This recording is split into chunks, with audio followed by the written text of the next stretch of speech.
I am fantasy author Elle Penelope, and welcome to My Imaginary Friends, a look behind the scenes at an author mapping the worlds in my head and making them a reality. Hello friends, today is Friday, April 5th, 2019, and this is episode 8 of My Imaginary Friends. I'm Leslie. Today is kind of a gray, cloudy day. The roosters are in rare form next door, crowing. Or maybe I'm just hearing them more this morning for some reason. But yeah, it's been a good week. Pretty productive. I'm pretty happy about that. This week's best thing is I finished my past pages for Whispers of Shadow and Flame. So those are the final proof pages. The arcs were printed before that, but this is the last time I get to see it before it goes to the printer. And so they are due Monday. Last night I finished them. And so now the next step is for me to, so what happens is I printed it out and so I could read it on paper, and I made all my corrections by hand, and I put little flags on the pages that have corrections so that I can gather them up now, scan them, and send them into my editor's assistant. And so that'll happen probably tomorrow. I'll do that. I'm not sure if I feel like doing it today. Today I do. There were a couple of pages that I wasn't reading near a computer or near a thesaurus or anything. So, and most of the things that I flagged, probably 75%, are just word repetition, and where I repeated the same word either in the same sentence or the same paragraph. So there were a couple of times when I was just tired. I wanted to get through it. I didn't want to think of a new word at the moment. So I do need to go back and just replace a couple of words and then gather those pages and send them away. And that'll be done. And so I didn't really read anything this week. I started one book, which I might talk about next week because it's pretty good, but I won't talk about it yet in case it disappoints me. But I was like, I can't read any more books until I finish reading this book. And it was 475 pages, the past pages. And I have to read very carefully because I'm trying to read not just for the story. I'm reading to proof it and to do this final check on logic and make sure I haven't made any mistakes that nobody else caught in terms of the magic or the logic or people being where they are not supposed to be or sitting when they were standing, a second ago. So all that stuff that hopefully would have been caught, but it's up to me to make sure. And also just refreshing myself on the story as I'm working on the next installment. There are a couple things that I forgot, and it hasn't made a big impact, but one of them was something that I kind of hint at the very, very end of the book. I think it's in one of the epilogues or right before the epilogue. And I couldn't remember whether I had, because when I was writing Whispers, I was kind of going back and forth between revealing that thing or hinting at it. And so in book 3, I'm like, okay, what did I do? And so I finally got to that part last night. I was like, okay, I remember now. So yeah, that just refreshing yourself on what's happening. And now it's done. Other writing news, I am almost done with the bulk of the revision for Cry of Metal and Bone. And so the scenes that I had outlined for this new storyline, I got to basically the last one. There's an epilogue to that storyline that I need to write, but it connects with the other storyline. So what I think I'm going to do now is finish reviewing the other scenes that didn't need as much work, just to make sure that they're okay. There are some changes. There are some other changes I know that a couple of scenes need, but they weren't as big as what I've been struggling with the past few weeks. And then next week, do a polish on it, send the whole thing to my editor. Send the whole thing to my agent for another set of eyes. And then the week after that, get started on the epigraphs. So each book has, and each chapter of each book has the epigraphs. And I'm not ready to think about them yet. I'll probably talk about them more next week and the whole process of creating them.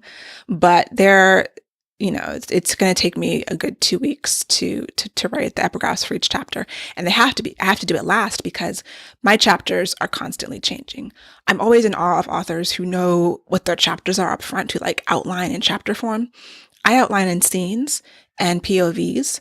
And with a book like this that has 7 POVs, maybe not that many. I can't remember, 5 or 6, but it could be 7 because there's a couple that only have a few POVs. And each POV is not going to be its own chapter. I'd have 100 chapters. So the work of combining and figuring out where the chapter breaks are going to be has always mystified me.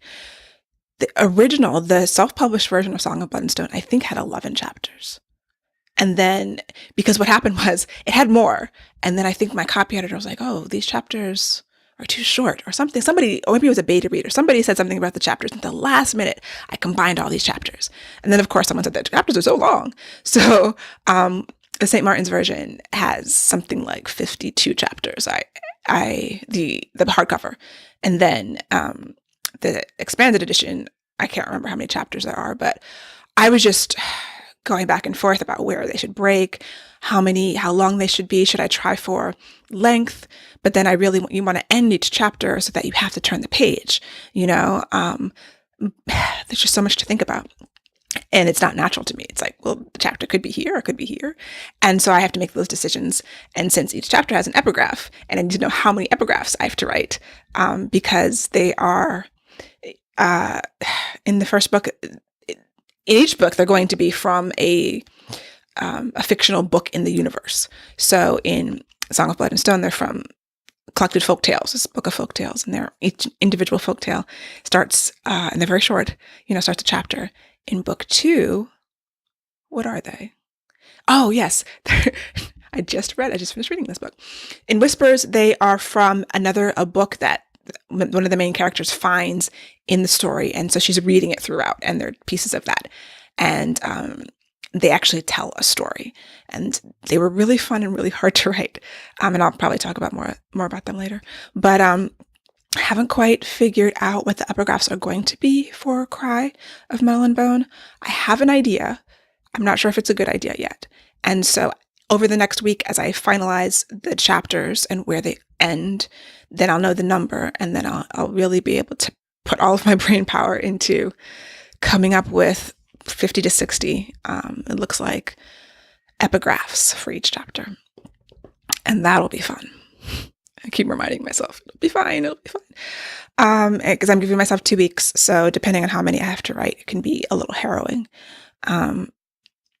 And yeah. Whew. So as I've been revising, I've been trying to really nail down my revision process. And because it's a moving target, it's always changing. And it changes sometimes within the book. But I have a core process that seems to be working. And I've got these index cards that I started using. I've gone back and forth between using index cards when I write. I usually, at some point in the process, use them for something. And so lately, for this particular revision, it's been, okay, I've got an idea, I've got a thing that needs to happen, and I don't want to forget it.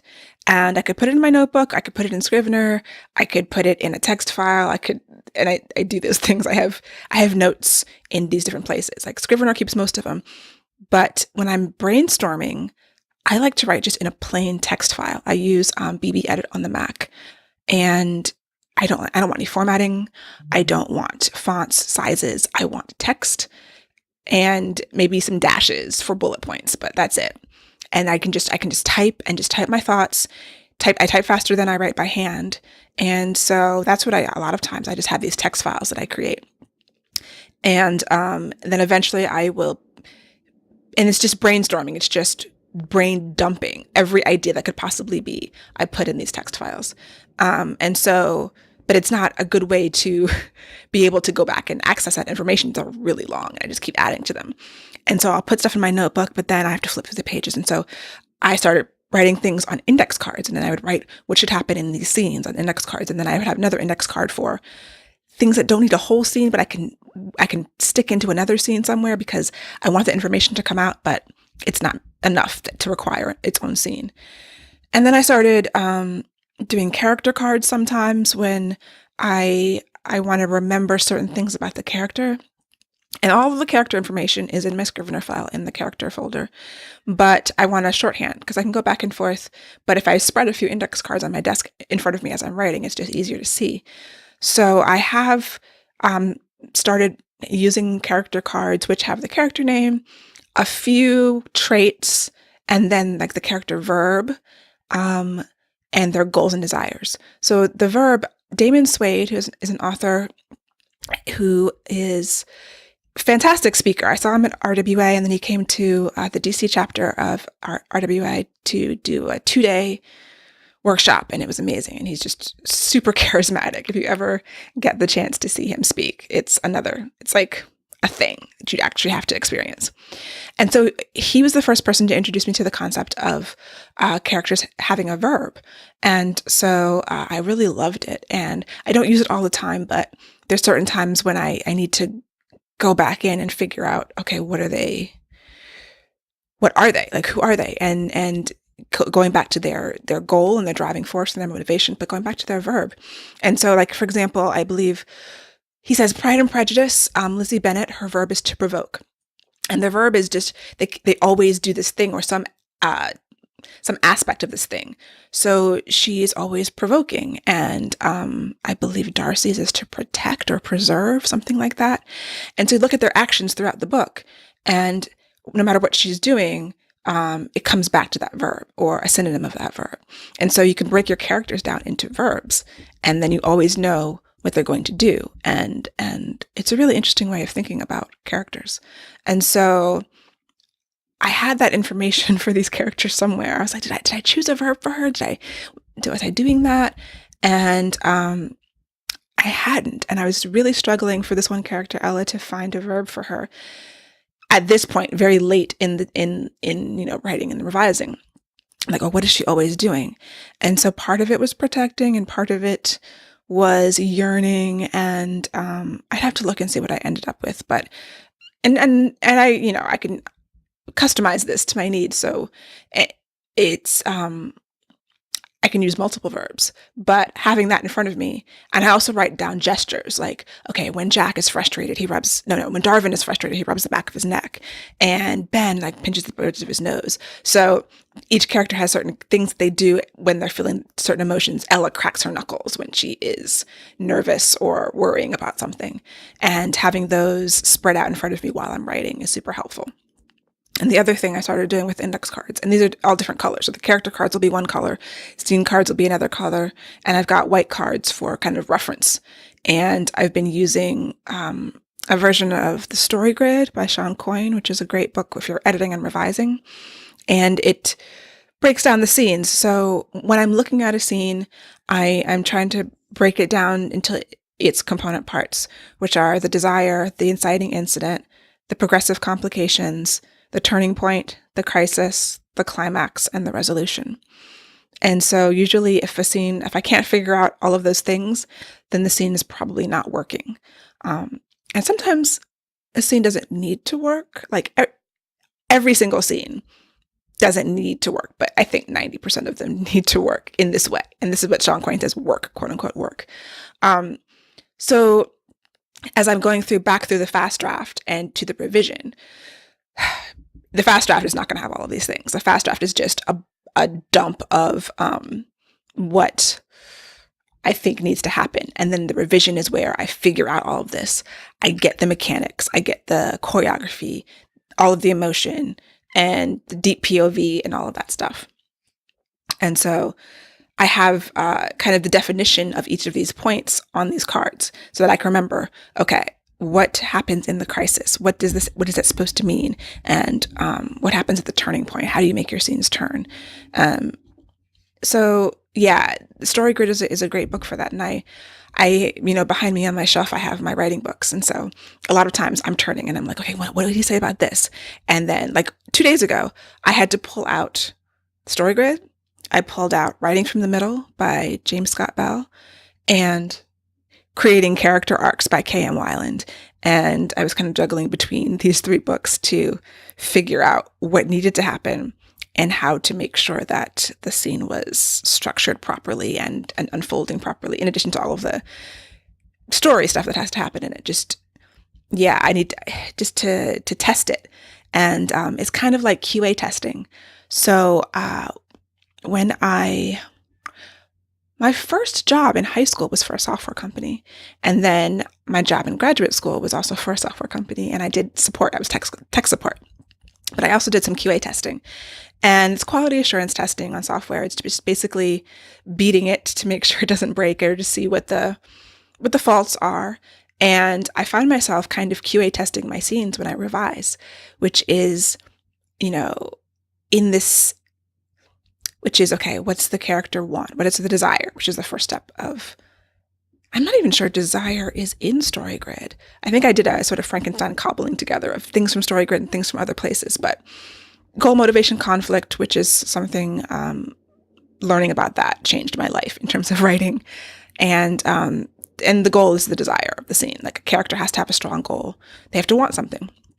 And then, so testing the goal, testing why they want it, making sure that it leads logically from one scene to another, and all these other aspects. So that's my QA testing for the scene. And if I can't feel good about that, then I usually need to still be working on it, and I can't quite continue until that's done. Once that's done and I've written it, the next draft, which is the thing I'm doing next week, will be the polish, which trying to reduce the repeated words, making sure the sentences are clear and are sound good, and they have rhythm and musicality to them, making sure they make sense. So that's kind of that's what I call a polish. But this revision is really digging deep and analyzing the scene. And then as I'm doing that, analyzing the story to make sure they fit together well. And like I've said before, that's been difficult with this particular book and this storyline. Coming to the end of it, still a little bit worried, but I was reminded today in my mastermind, I have an author mastermind with 2 other authors, and it's been going on for years. So they've seen me deal with this before. And my friend was like, yeah, this is, you always think this. And I had just finished telling them how I was really enjoying reading my past pages, reading the book again. I've had a couple months away from it. And that the new storyline worked for me. I really liked it. And so she was like, yeah, the thing you're going through now, you were worried about the storyline in Whispers, and you just finished reading it and you really liked it. So I'm very grateful for that reminder that it's probably okay. Like, if I think it's okay when I'm done with it, it probably is okay. So I'm going to have to rely on that being the truth. My deadline, I was hoping to be done today. The first deadline was April 1st, which passed. So this weekend, by Monday, I feel really confident that the bulk of the revision will be done, and I'll be ready for that polish. And I realized that I've gone through the 5 stages of grief in terms of accepting that I have not met my self-imposed deadlines. So there was the denial, anger, bargaining, depression, and I'm at acceptance right now. Like, it is what it is. I think I cycle through them like daily, almost, or every couple of days. Like I'll accept it, and then I'll start denying it again. And I wonder if that's part of it. Like, you have these cycles of stages of grief about not meeting your deadlines. And the reason why the deadline is important is because I need those 2 weeks to write the epigraphs, and I need the polishing time and all of that. And I just need space, even a couple of days away from it, and then to be able to print it out, read it over again. Hopefully I'll have time to have the computer read it to me. That's another stage of the final polish. Once I've done the polish, actually, then I print it out, go through it again on paper, have a different medium, a different font that can sometimes create distance when you don't have time away from it, just create a different way of looking at it.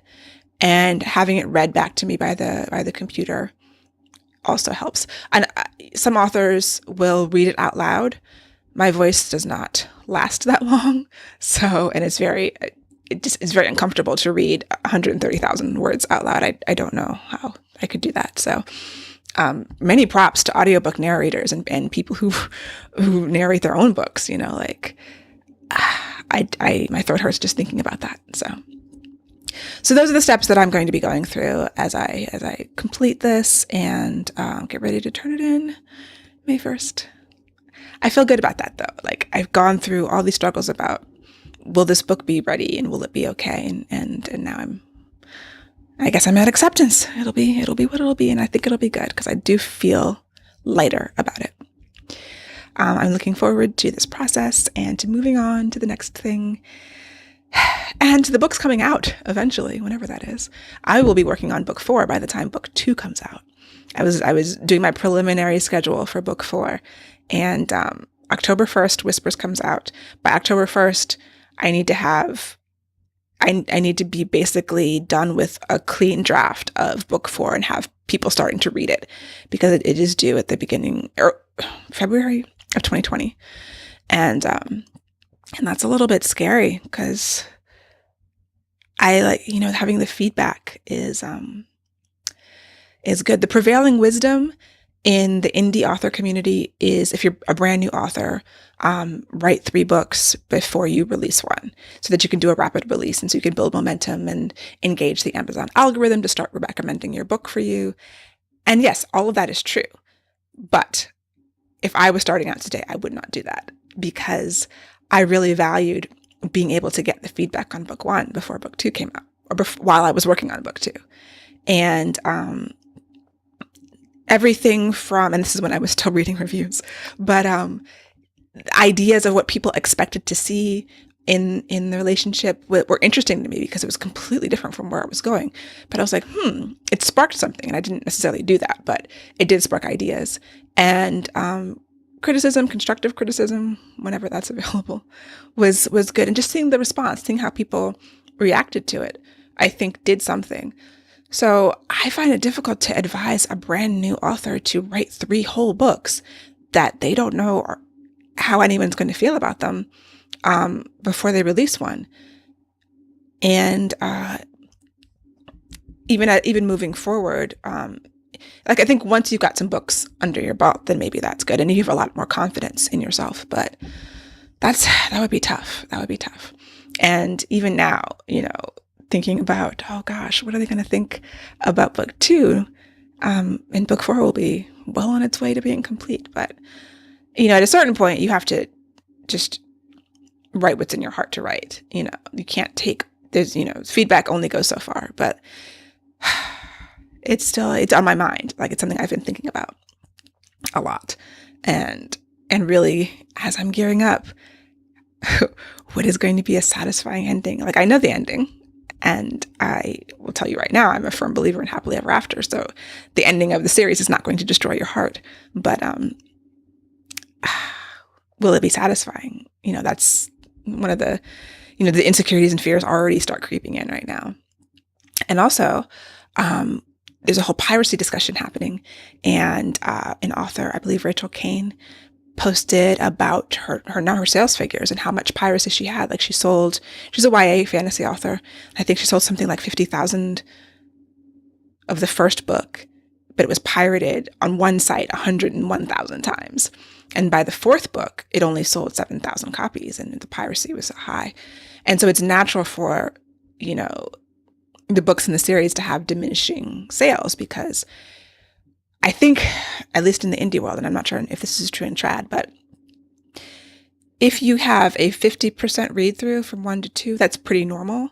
And then from there, if 50% of the people who read book 1 read book 2, 80 to 90% of the people who read book 2 will read book 3 and subsequent books. So you'll keep it at 80 to 90%, but that first book is going to have a big drop off. So as I'm, thinking about book 4, and these are not things I think I should be thinking about, but they're there in my head. Like, okay, no matter how many people read book 1, by the number of people who make it all the way to book 4 are going to be considerably fewer. And I'm going to pour my heart and soul into book 4 because, I have to in order to write it and be happy with it. And I should not be thinking about, there's only a few people who are going to read it. Or, 50,000 to 7,000 is partially just due to the churn of a series, and then I can't think about piracy. Like, that can't enter into my brain. Or else, I don't know. There's so many other difficulties and factors in being an author in this writing world, and thinking about things like sales and how many people will read it. And that was probably in a period of time, like over the course of the life of the book. I'm sure there'll be more. And so yeah, how do I make myself not think about things I shouldn't think about when I'm thinking about them? Question for the ages. So that's it for me this week. I need to get back to work, but I hope you have a wonderful week, and I will talk to you soon. Happy reading. For episode show notes and to learn more about me and my books, go to lpenelope.com. Subscribe to My Imaginary Friends wherever you get your podcasts, and check out the video episodes on YouTube. Please leave a rating and review to help support the show.